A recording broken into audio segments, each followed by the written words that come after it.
നമ്മുടെ ഐഡൻറ്റിറ്റി ഉണ്ടല്ലോ നഷ്ടപ്പെടുത്തുന്നതാണ് നമ്മുടെ ഏറ്റവും വലിയ പരാജയം.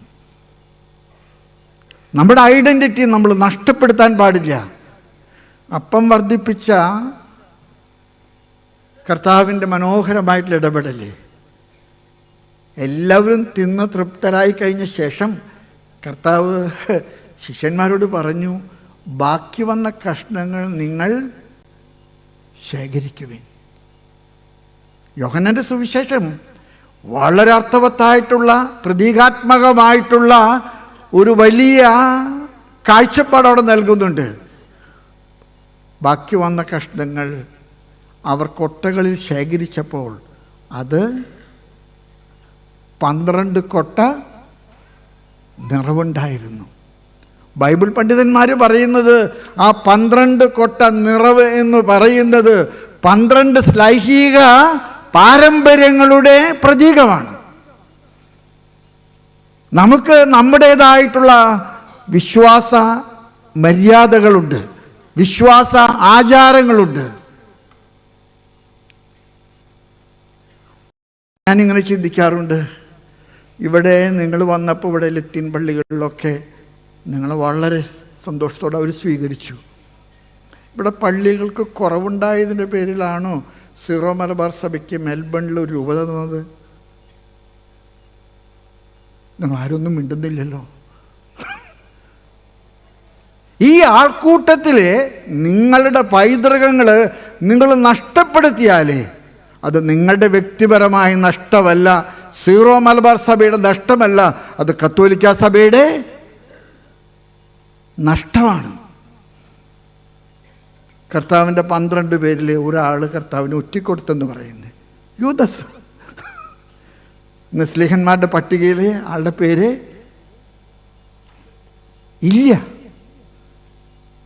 ഇല്ല. ഞാൻ അതുകൊണ്ട് പറയും, നിങ്ങൾ പോകുന്ന സ്ഥലങ്ങളിലെ അവിടുത്തെ സൗകര്യം അനുസരിച്ചിട്ട് അവിടുത്തെ പള്ളികളിലൊക്കെ പോയി അതൊക്കെ മതി, ഇവിടെ വന്നാൽ കാശ് ചോദിക്കും, ഇവിടെ വന്നാൽ പിന്നെ പ്രസംഗം നീളും, ഇവിടെ വന്നാൽ അതേ ബുദ്ധിമുട്ടുണ്ട് എന്നൊക്കെ പറയുന്ന നമ്മുടെ തന്ത്രപരമായിട്ടുള്ള ചില നിലപാടുകളുണ്ടല്ലോ. ആ നിലപാടുകൾ കൊണ്ട് സംഭവിക്കുന്ന വലിയൊരു അപകടമുണ്ട്. ആ അപകടം ഒരു തലമുറ തന്നെ നമ്മുടെ കയ്യിൽ നിന്ന് നഷ്ടപ്പെടും. ഒരു തലമുറ തന്നെ നമ്മുടെ കയ്യിൽ നിന്ന് നഷ്ടപ്പെടും. അതുകൊണ്ട് ഞാൻ ഈ പള്ളിക്കൂദാശ ചെയ്യുമ്പോൾ, ഇത്രയും കാശ് ചിലവാക്കി പള്ളിക്കൂദാശ ചെയ്യുമ്പോൾ എനിക്കിതോട് പറയാൻ ആഗ്രഹമുണ്ട്. നമ്മുടെ പൈതൃകങ്ങൾ, നമ്മുടെ പാരമ്പര്യങ്ങൾ, നമ്മുടെ ആചാരമര്യാദകൾ അതെല്ലാം തന്നെ സഭയുടെ അപ്പസ്തോലിക ദൗത്യത്തിലുള്ള കൂട്ടുപങ്കാളിത്തമാണ്. അത് സൂക്ഷിക്കാൻ നമുക്ക് കഴിയാൻ ഈ ദേവാലയം നമ്മെ കാരണമാകട്ടെ. ഞാനിങ്ങനെ ചിന്തിക്കുകയായിരുന്നു, ഫ്രാൻസിസ് കോലഞ്ചേരി അച്ഛനും അദ്ദേഹത്തിൻ്റെ ടീം അംഗങ്ങളും ഒരുപാട് കഷ്ടപ്പെട്ടിട്ടാണ് ഈ പള്ളി പണിതത്. അവരെല്ലാവരും പോക്കറ്റിൽ നിന്ന് കാശെടുത്തു എന്നുള്ള അർത്ഥത്തിലല്ല. നേതൃത്വം, നിങ്ങൾ അതിന് കരം കോർത്തു. നിങ്ങളെല്ലാവരും ഒറ്റക്കെട്ടായിട്ട് ഒരു കാര്യത്തിനും കുറവില്ലാത്ത വിധത്തിൽ അതിന് നേതൃത്വം കൊടുത്തു. അഭിമന്യ പിതാവ് മുമ്പിലെ കൊടി പിടിച്ചു. ഈ യാത്ര വെറും കല്ലും മണ്ണിലും തീർത്ത പള്ളികളുടെ യാത്രയല്ല, ഇത് നമ്മുടെ ജീവിതങ്ങളെ പടുത്തുയർത്തുന്ന യാത്രയാണ്. കർത്താവ് തന്നെ യഹൂദന്മാർ വധിക്കുമെന്ന് പറഞ്ഞപ്പോൾ പറഞ്ഞൊരു വാചകമുണ്ട്, നിങ്ങൾ പോയി പറയൂ,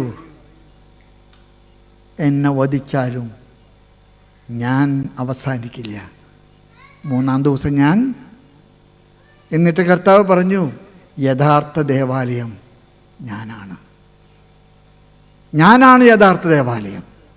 അതുകൊണ്ട് നമ്മുടെ കുടുംബങ്ങളിലുള്ള പൈതൃകങ്ങൾ, നമ്മുടെ കൂടിവരവിലുള്ള പൈതൃകങ്ങൾ, നമ്മുടെ വിശ്വാസത്തിൻ്റെ അനുഷ്ഠാനക്രമങ്ങൾ ഇതെല്ലാം കളയാതെ സൂക്ഷിക്കാൻ ഈ ദേവാലയം നമുക്ക് കാരണമാകട്ടെ.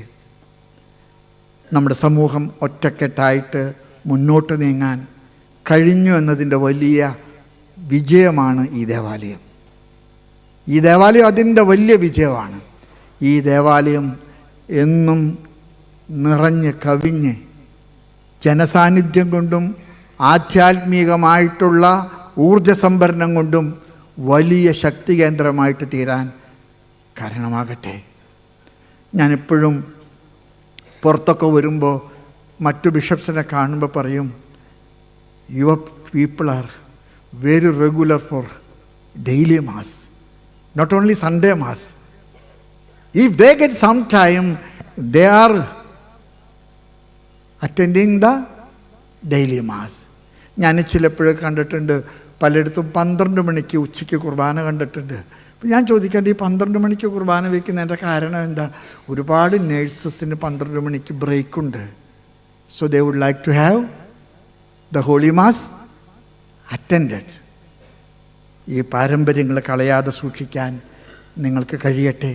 നമ്മുടെ കുടുംബ പ്രാർത്ഥന, നമ്മുടെ വ്യക്തിപരമായ വിശുദ്ധി, നമ്മുടെ സഭാത്മകമായിട്ടുള്ള സാന്നിധ്യത്തിൻ്റെ ഈ സഹവാസം. ഞാൻ ഒരിക്കൽ കൂടെ ഇതുമായി ബന്ധപ്പെട്ട എല്ലാവരെയും ദൈവത്തിൻ്റെ തിരുമുൻപിലെ ഒരുപാട് നന്ദിയോടുകൂടെ ഏറ്റുപറയുകയാണ്.